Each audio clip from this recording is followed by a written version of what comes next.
En el anterior audio habíamos dado un panorama de la década del 60 y por qué viene la Virgen.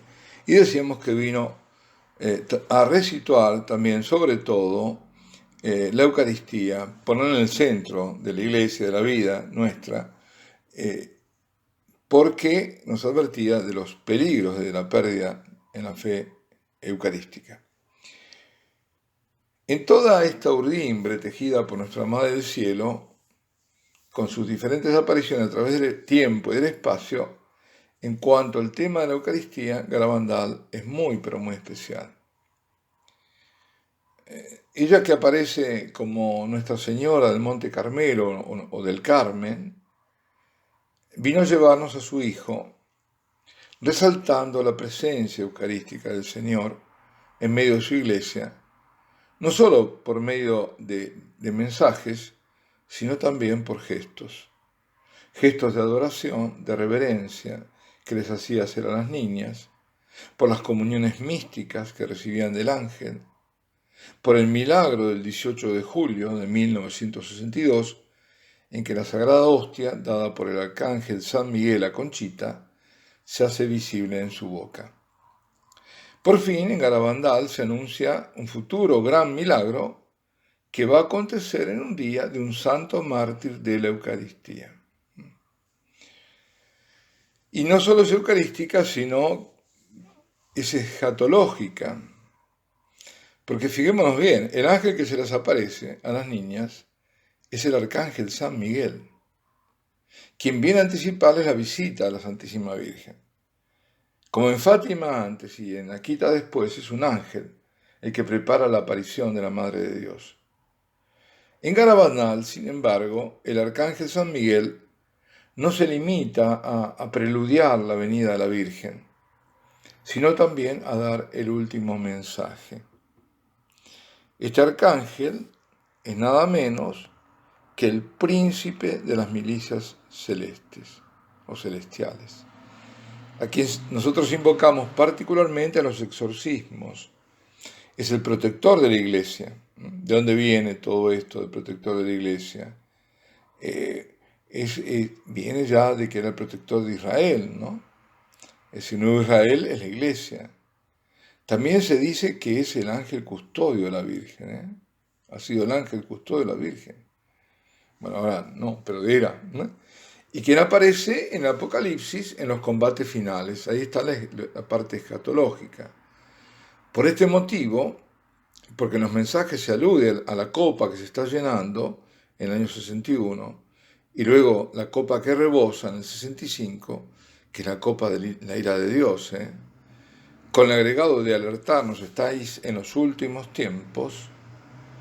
Garabandal se puede decir que además de eucarístico es escatológico, es decir, de anuncio del final de los tiempos.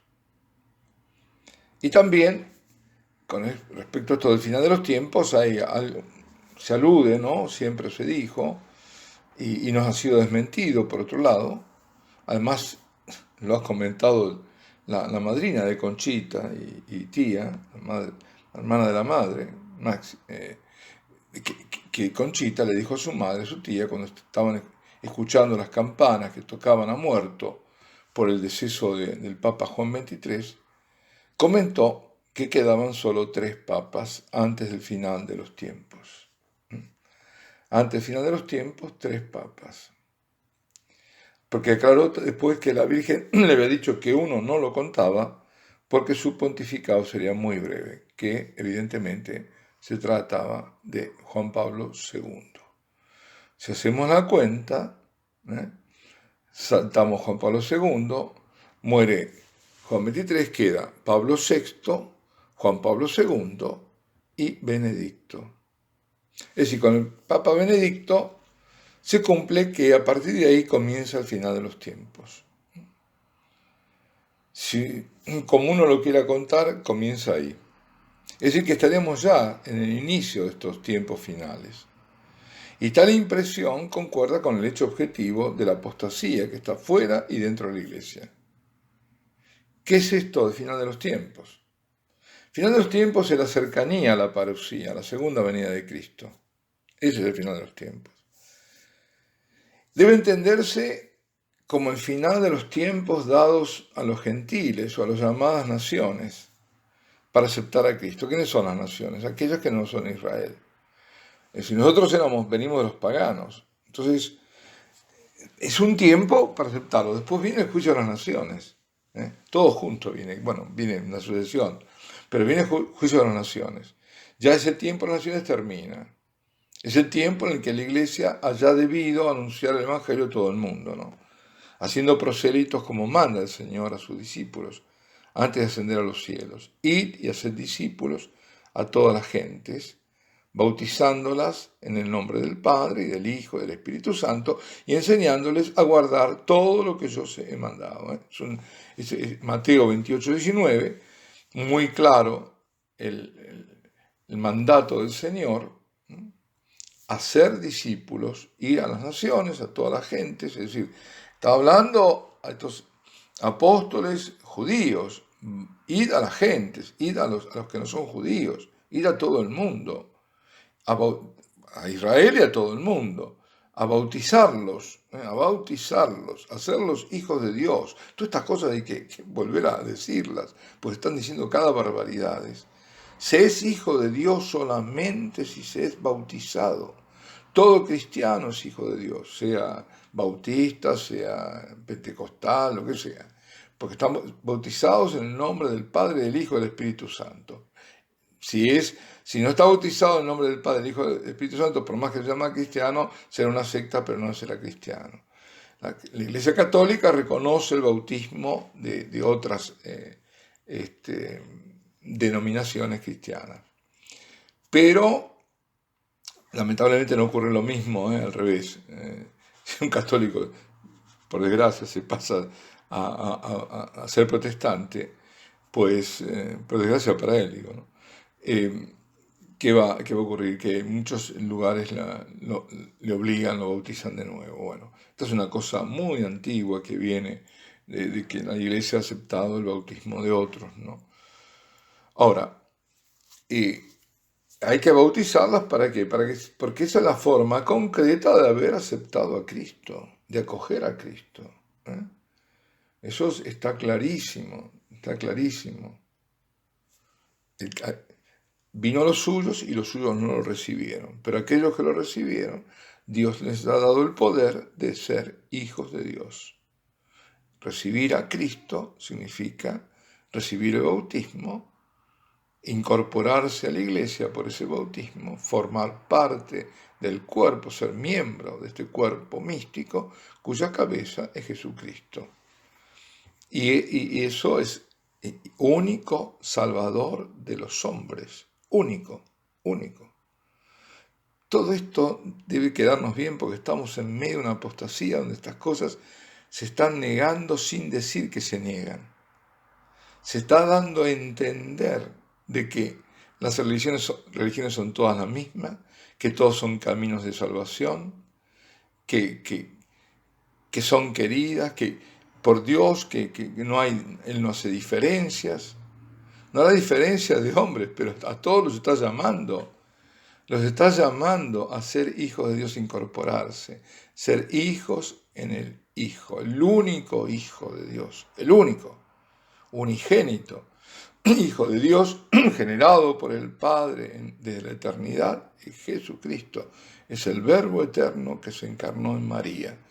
Es Jesucristo, no hay otro. Nosotros somos bautizados, hijos de Dios, como hijos adoptivos, hijos en el Hijo. Entonces, todo esto es el mandato del Señor, el mandato del Señor. Y con tal mandato comenzaba el tiempo de la iglesia, con el envío no ya solo a los israelitas, sino a todas las naciones. Es una misión que los apóstoles inician desde el mismo templo de Jerusalén y que se va a extender en relativamente poco tiempo a todos los pueblos conocidos.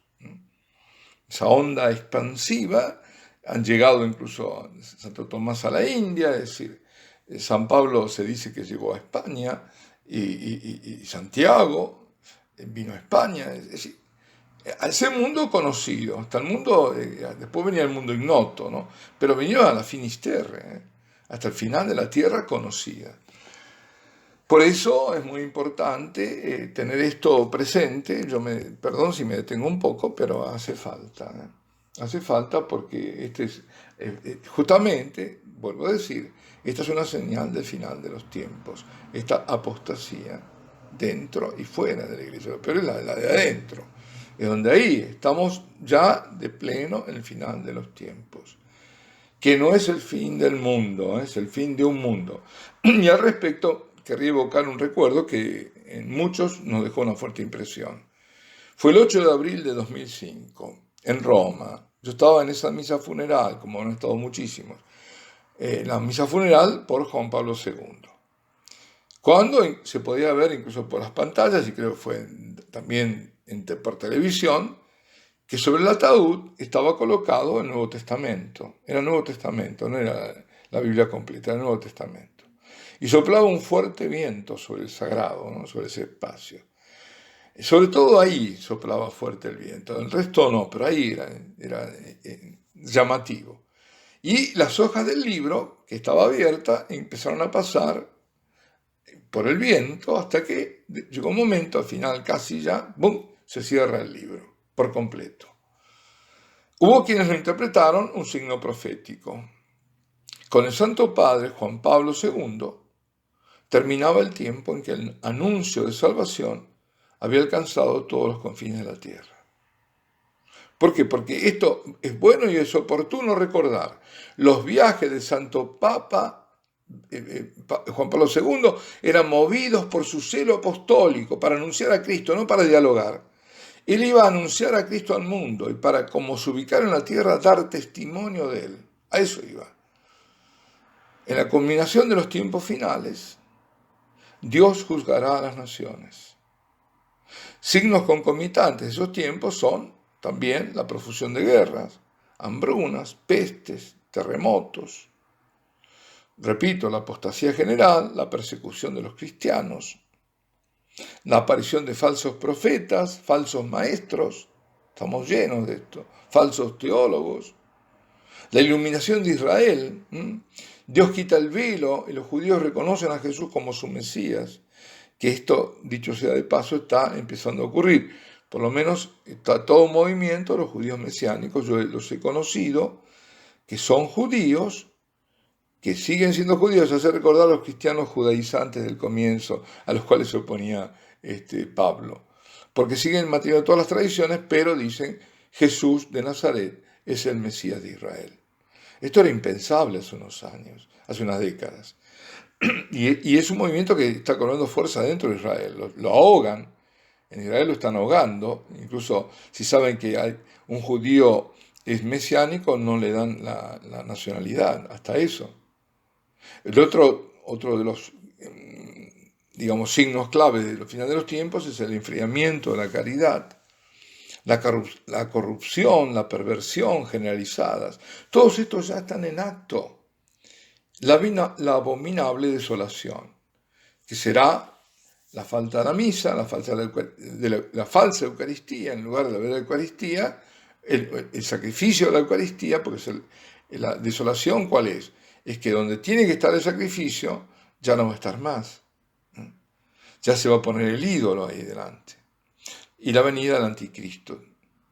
La caída de la gran ramera, la gran tribulación, como dice el Señor, nunca antes vista y que nunca más se verá. Donde está el cosmos será convulsionado. Si uno esto quiere verlo en la Escritura, pues que consulte el capítulo 24 de San Mateo, el capítulo 21 de San Lucas, el capítulo 11 de la carta a los romanos, y ahí se va a enterar. Y hay más. El segundo capítulo de la segunda carta a los tesalonicenses, donde hay que leerlo y sobre todo en los tiempos en que estamos viviendo. Y en este contexto de final de los tiempos, en Garabandal están profetizados el aviso, el milagro y el castigo.